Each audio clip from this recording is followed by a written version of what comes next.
Well, good morning, good afternoon, good evening, whatever time you're tuning into the podcast. My name is Cdale, and you are listening to the Stones and Bones podcast.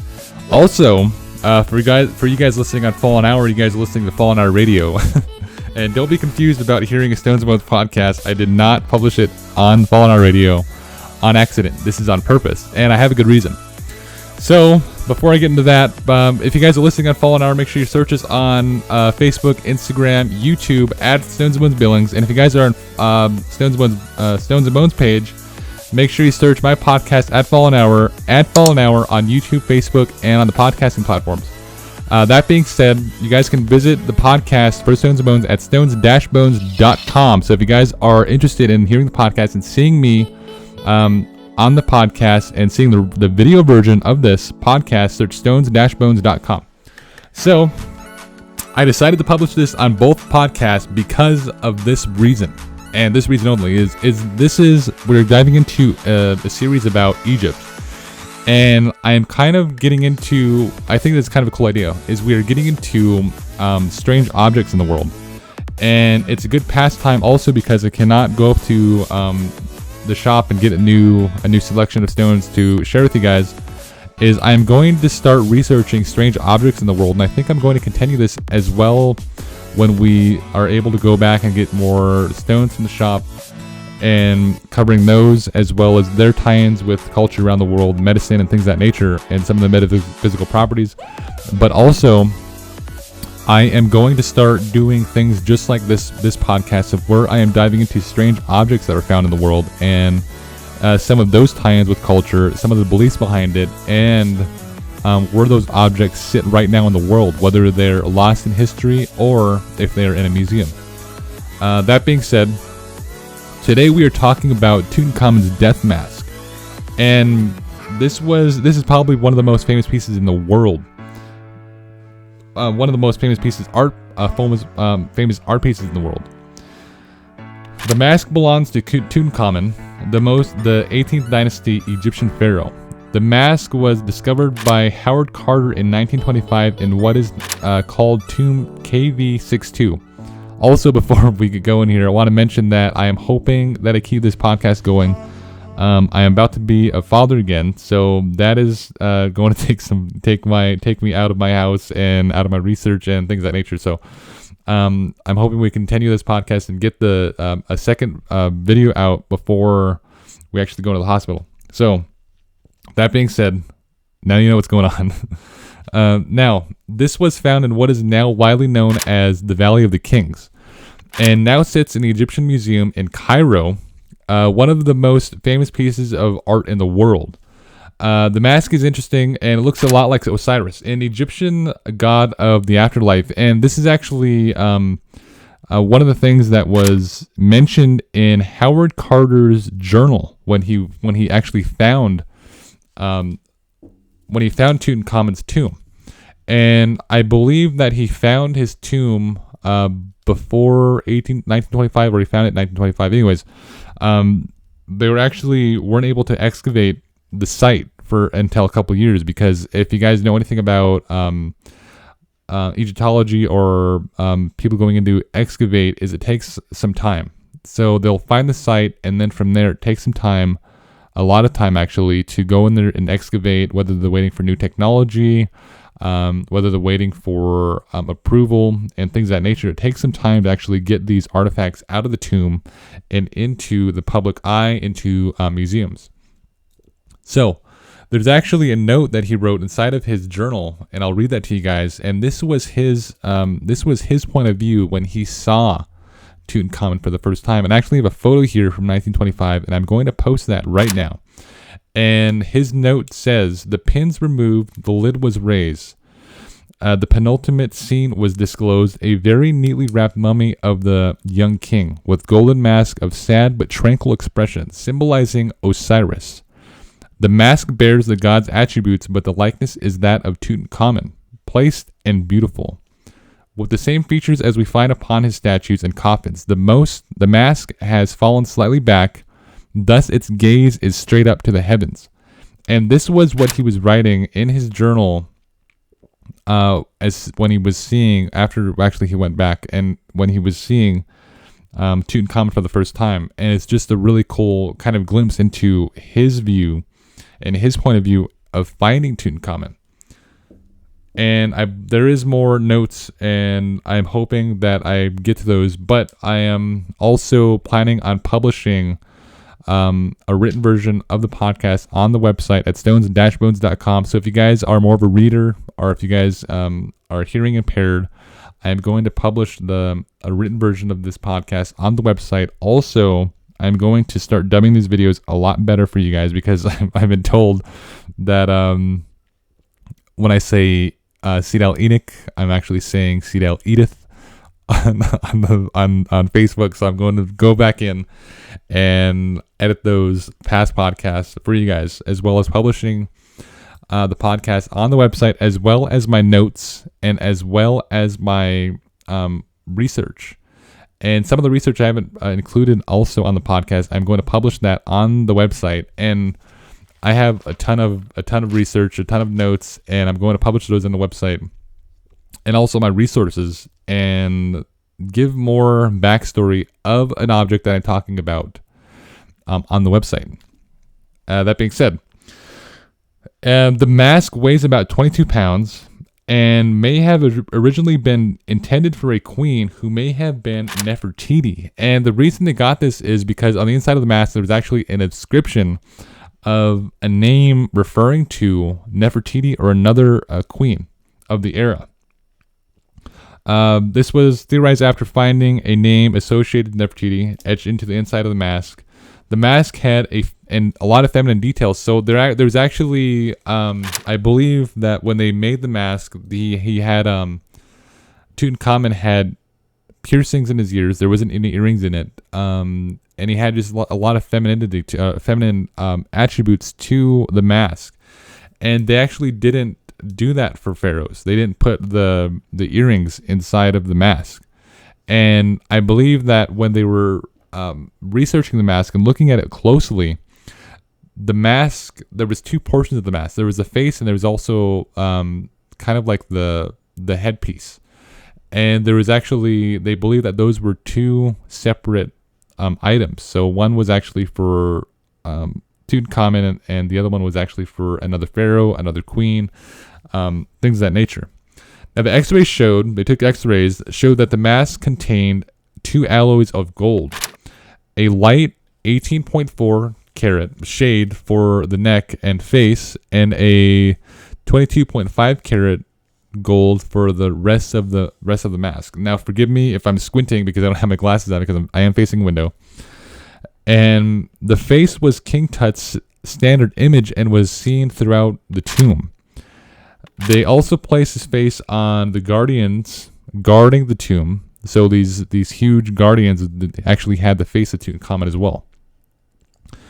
And now I'm going to get into what is called the Marigold beard, and this has a whole story behind it, and I'm going to just kind of give you like a rundown of what happened. When the Death Mask was discovered in 1925, the beard became detached. It was 5.5 pounds, gold inlaid with lapis lazuli. The beard was reattached in 1944 using a wooden dowel, and in August 2014, the beard fell off when the mask was taken out of its display case for cleaning. The museum workers responsible used quick-drying epoxy to try and fix what they have done, leaving the beard off-center. Could you imagine being those workers taking that priceless artifact out of a case for cleaning, and his beard falls off? I was talking to my wife about it, and she said that she'd probably be crying if that happened. And just imagine kind of like the scuffle that went on while that was happening.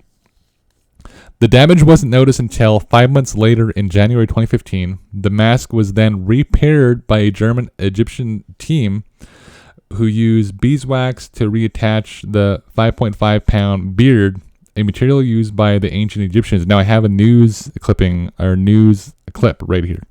This is one of the most recognizable in the world. Now the golden mask of King Tutankhamun is getting a much-needed facelift. Its beard was accidentally knocked off by an employee of the Egyptian Museum in Cairo last year. after which it was hastily reattached with epoxy. Experts now say restoration work is underway. So there are basically two major components of this project. The one is the deattachment and reattachment of the beard, and the second one, the second very important component, is a comprehensive study of the material they use for manufacture, as well as the complete manufacturing technique. The 3,300-year-old burial mask will be fixed by a team of German and Egyptian archaeologists. The first step will be to scrape off the glue before reattaching the beard. Experts are yet to determine the method to be used, but they said the intricate operation might be finished by the end of December. Just kind of like the strange whole deal that happened in 2014, 2015. This is actually pretty recent, just 5 years ago. And the 8 employees had to stand trial for ignoring scientific and pro methods of restoration. One of those employees being a former director of the museum and also a former director of restoration was also set to go on trial. And I have not yet learned about what happened and what became of that trial, but I will go back and research that and post that inside of the website. The cool thing about the mask is, I didn't know about this until just last night, is the backside of the mask also had, and there's like a shoulder piece.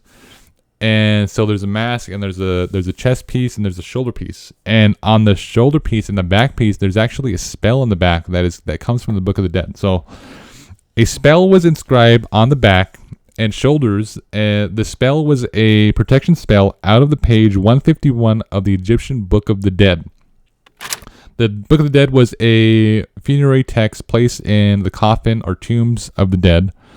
It contained magic spells to assist the dead in the underworld and into the afterlife. And this is actually written by many, many priests over 1,000 years. And so there's actually, so the Book of the Dead actually isn't just a book. So there's not one text in the world that contains all of the Book of the Dead, because there's different chapters, and actually the translation was translated into the book. So it was actually, it just tried to accumulate all these writings and just named it a book in English terms. And there's actually no one text in the world, there's no one book in the world that contains all of these writings.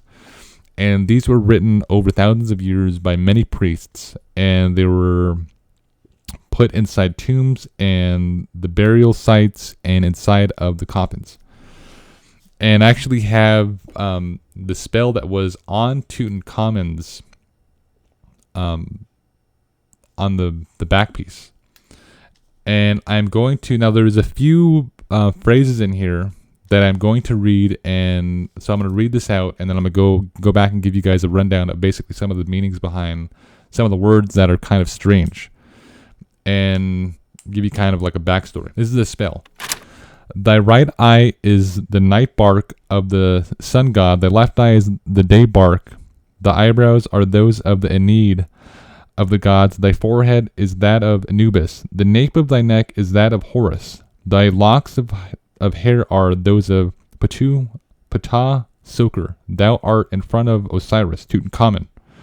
He seeks thanks to thee. Thou guidest him to the goodly ways. Thou smitest for him the confederates of Seth, so that he may overthrow thine enemies before the Enick of the gods in the great castle of the prince, which is in Heliopolis. The Osiris, the king of Upper Egypt, Nekhepurur, Tutankhamun's throne name, deceased, given life by Ra.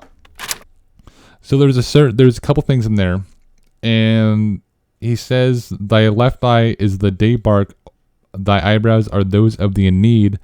The Enick refers to a group of 9 gods or deities in Egyptian mythology. It also mentions Anubis, and he's the god of death, mummification, and embalming. It mentions Horus, and he's the sky god. Ptah Soker.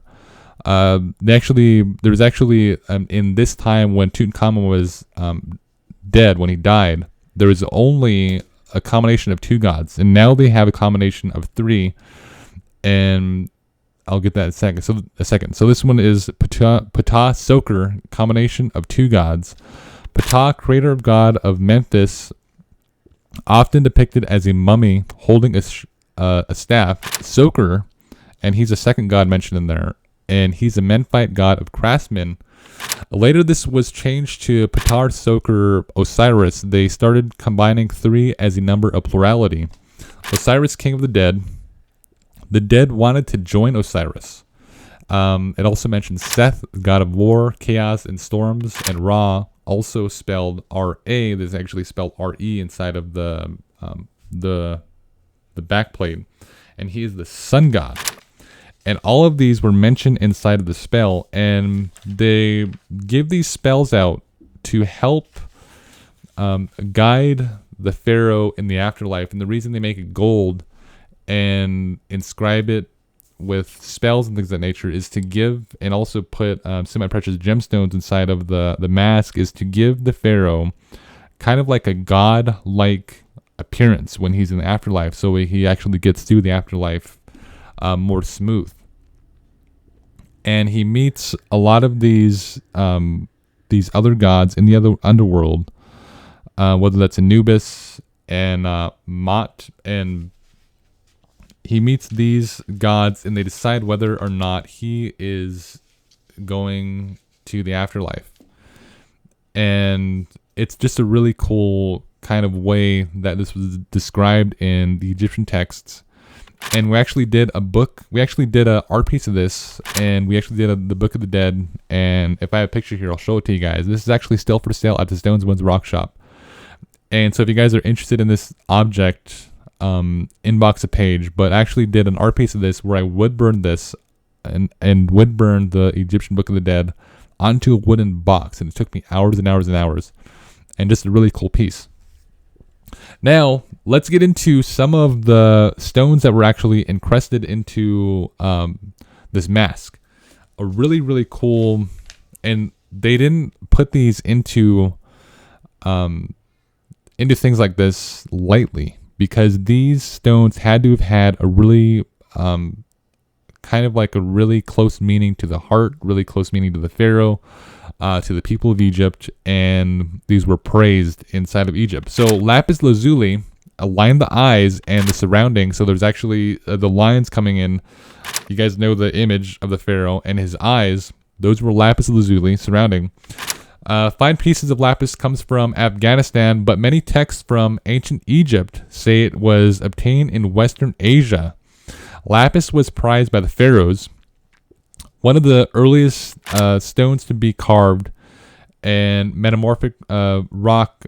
It's metamorphic rock and semi-precious gemstone, and there's actually plenty of lapis lazuli carvings inside of Egypt. And this is actually one of the first stones that was mined inside of Egypt, as well as turquoise.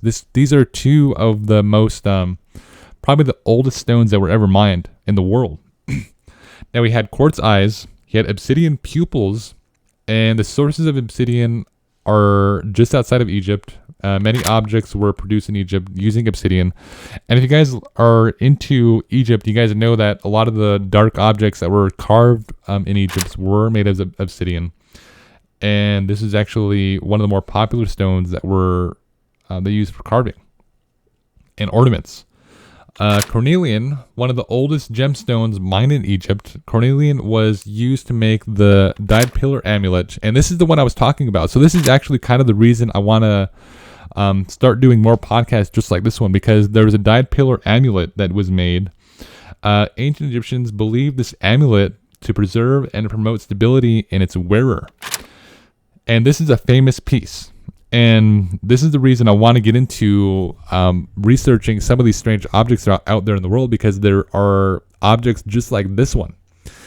And this will possibly be my next podcast, depending on how much research I can pull from it. If I do not do a podcast about it, I will do a written version of this on the stones-bones.com website. Now, it had also inside of his death mask feldspar.